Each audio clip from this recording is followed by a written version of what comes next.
We've been asleep, but I've heard the wake-up call, baby. Before we get lost along the way. Let me feel, I need to feel that sunshine. That light that used to blow up on my face. Just let me feel, we need to find that sunshine. Where the love shines, always to shine. Ladies and gentlemen, it is about that time, man, for our great interview. This young lady right here that's just dialed in, calling us all the way from Sacramento, California, by the way of Michigan. She is a songwriter, recording artist. She's been out here touring, y'all. She's been touring with some great names, including a brother by the name of Eric Benet. Hey, you know what I'm saying? now. But this ain't about him. About her. This is about her, okay? She's got an epic single out right now entitled Don't Need You. It's amazing. And we don't. We don't. But we do need you here at the Blacktop, okay, tonight, okay? We need you here because we would love to talk and get to know more about this wonderful woman right here. She's been a guest on here before we hit the station, you know what I'm saying? When I was calling in on the phones here, you know, she was a guest and she's been a part of our events, including the March Music Madness Tournament. But it's great to have her for our legacy internet radio listeners. Ladies and gentlemen, the one and only, stomping with the big dogs here at the Blacktop. It's the one and only Miss Jessica Jolia. What's up, Sugarfoot? Hey! How you doing? I'm good. How are you? I'm good. You know, we chilling like butt-naked Eskimos. How's your week going? I'm good. I'm hanging in there. Been running around a lot today, but no complaints. Word. Well, shout out to that. And your week, how's your week going? Everything good this week? Yeah, I am very blessed. I cannot complain. Amen. Shook. Boy, I had to pat my head like a pastor just now, girl. You ain't say nothing but prescription. But yeah, man, it's good to have you here. It's been a long time since we've had you here at the Blacktop. Last time we talked to you was 2017. You know what? I was trying to remember, too. I was thinking about it earlier today, and I was like, I know it's been a while since I've been on, but I couldn't remember how long it had been. Yep. And last time we talked to you was Sometimes. The song Sometimes was booming. And now I understand that song was in a movie. It was on a soundtrack. Sometimes it hurts to just walk away when everything you have just shatters and breaks. And sometimes it hurts to say your goodbyes. So I'll say hello to heartache for a little while. Word. Yeah, it was in the movie Sister Code, and I think now it was in theaters, now it's on Netflix. So if you didn't catch it in the theater, you know, when you're relaxing at home and whatnot, check it out on Netflix. Word. Definitely. That's dope. Go check that out, ladies and gentlemen. Go support Miss Jessica Jolia. But also, you've been on tour. Okay, you've been moving around since, you know what I'm saying? You've been touring with a good brother by the name of Eric Benet and others. So, you know, how's that experience? And I just want to ask you, like, when you're touring with other artists, because you're so passionate about your music, do you ever get, like, to the point to where you get maybe a little frustrated and say, you know, I can't wait to have my own spotlight, you know, or for this to be all about me? Or do you kind of appreciate the process of touring with other artists? You know what? I really do appreciate touring with other artists because ultimately my goal is obviously to tour doing my own music, but having the experience of doing arena tours and club tours and venues of all different types and sizes and in different, you know, places gives me a lot of experience and an upper hand that I think a lot of artists don't necessarily have, because a lot of people are not, you know, first touring with other artists and then touring doing their own music. So I don't think I've ever really gotten to a place where, you know, I'm irritated or frustrated or annoyed, because there's always something to learn, and I always want to do and give and be my best. And I'm never afraid to learn, and especially studying with, you know, some of the people that you mentioned, like an Eric Benet, who's incredible at what he does, but also has always been such a great mentor. So I don't really have the space to complain. That's super dope. All right. This DJ Worldwide right here. Quick question for you. The men, you know, it's Valentine's Day week. The men want to know, are you single? Are you single? I'm single. I have been single for a while now, sir. And I am enjoying the single life. Yes. Fellas, I ain't go mad check at out you. her social media page. She's a looker. I thought she was going to be in the studio. I was like, that's my cologne at home. Hold on. Hilarious. Okay. Duly noted. Word. And she got a single out, speaking of which, called Don't Need You. So that explains her single life for you. Yeah. Single life. That pretty much lets you know right there. One of my faves. I tell you, man, like how personal was that record for you? I don't need no conversations. I don't need no conversations. I don't need no complications. Ain't no need for contemplating. I don't need you. I don't need you.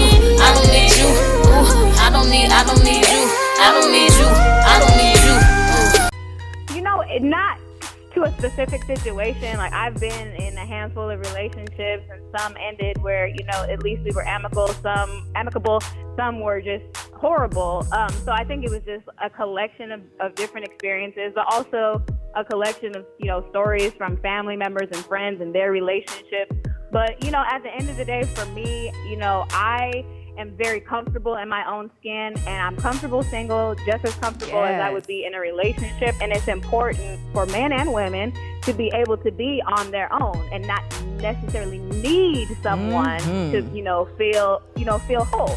Word. So at what point did you find yourself telling a man, I don't need you? At what point did that happen, ma'am?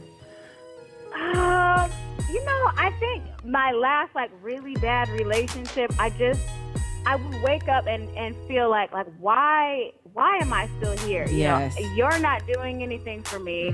I can't do anything for you. We're not growing together. We're not building anything. And I guess we're just at a level of comfort where it's more comfortable to stay than to agree to disagree and just part ways. I think we've all been. And I had enough.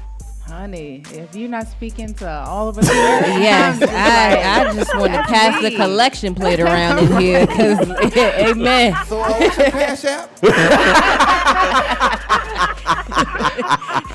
I'm weak. Cash App, ASAP. I'm weak. That is funny. Well, this is Kels.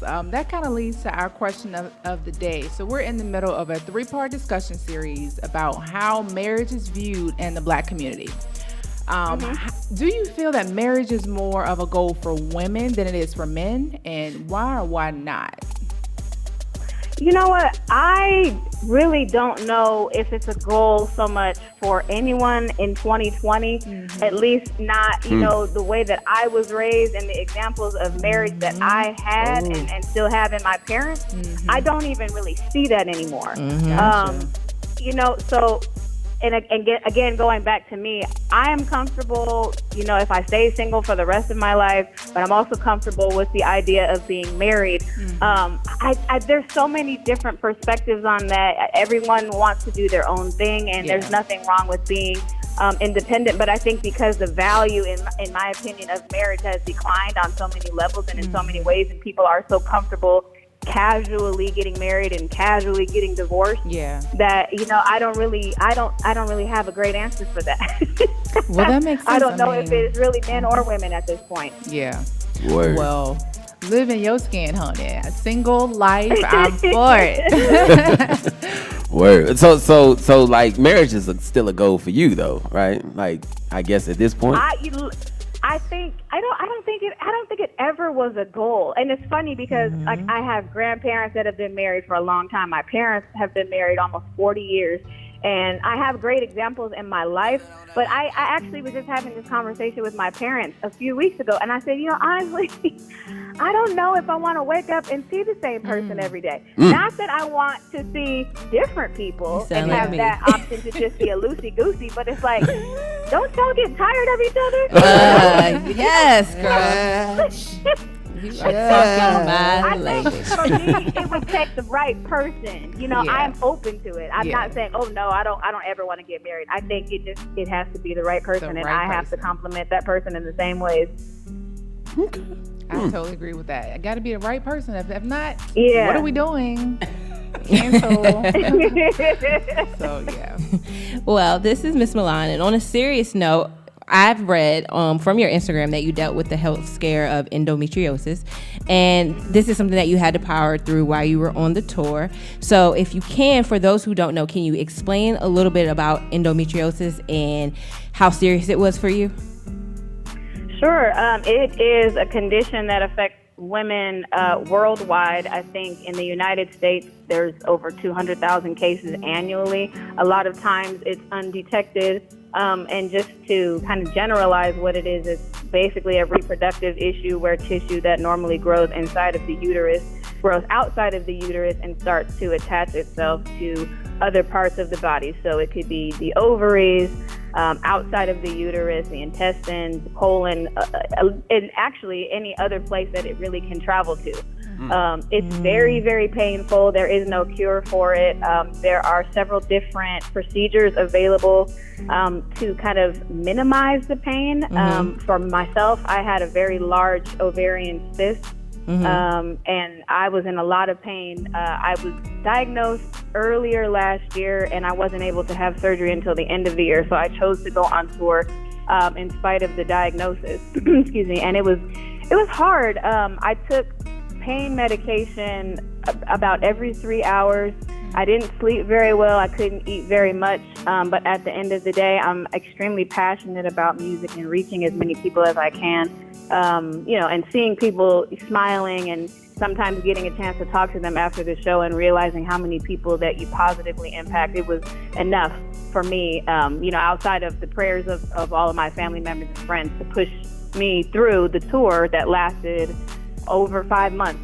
And after the surgery that I had in December, I took some time off from recording and touring, and now I can say that I have not experienced any pain, and I'm pretty much able to resume physical activity as I had been before, as far as exercise and all that. But it's rough. It's very painful. Like I said, I took a lot of medication, and it was challenging to perform, medicated, obviously, because you want to, have all of your faculties, but at the same time, the pain is very excruciating. And for me, I had sciatic pain, so I had the whole left side of my body at times just not wanting to cooperate. So it's been rough, but I'm grateful that the surgery has helped, and now I am actively involved with the Endometriosis Foundation of America and participate in a handful of events with them. And we're just working towards, raising funds for research and awareness, mostly because, like I said, a lot of women are misdiagnosed or not diagnosed at all until it's very, very far and has progressed a lot. Well, I applaud you for even pushing through. That's really amazing. Absolutely. Thank you. And it's definitely, I've read, because of course I've been stalking you a little bit on Instagram, but I did read how you were pretty much a private person. So I definitely commend you for opening up and kind of letting everybody see your journey and what you went through, and especially how you powered through that tour to kind of, I know you said that you felt like it was a relief at the end of it. Yes. So I commend you in letting everybody know your journey and kind of how you got to where you are and your surgery and all of that. I think it's great for you to put that out in the open. Thank you. Yeah, no, I am a private person, but more specifically in regards to that, I didn't want anyone to tiptoe around me or feel like they had to feel sorry for me. So I didn't really say anything to anyone while I was on tour. There were a handful of people that were kind of closer in the camp that knew just in case of an emergency. But I didn't want the sympathy and, anyone, doing anything above and beyond what they would do for the normal person, Right.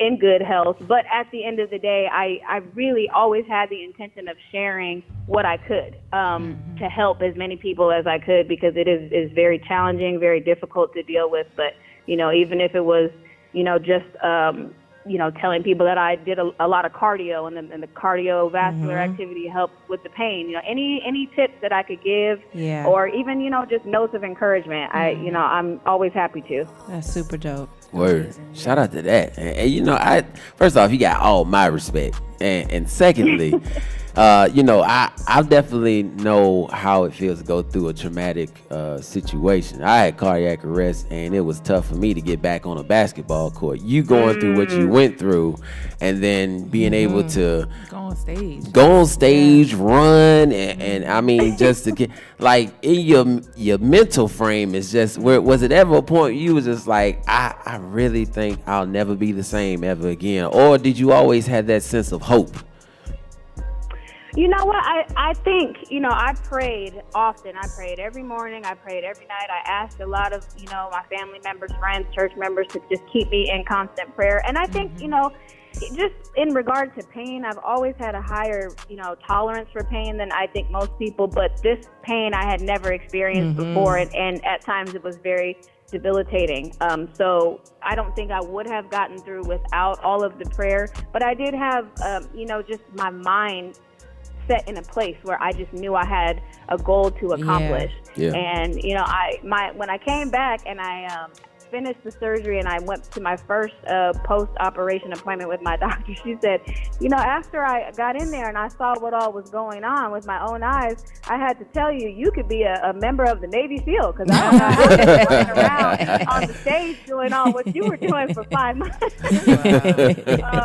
But yeah, there were days that were more challenging than others. Some days, I had less pain than I anticipated, because it was basically a schedule of pain where in your mind, you go to sleep and you plan on waking up in pain. You plan on having to take medication. You plan on having to, do whatever physical activity you can to kind of try to relieve what you can relieve.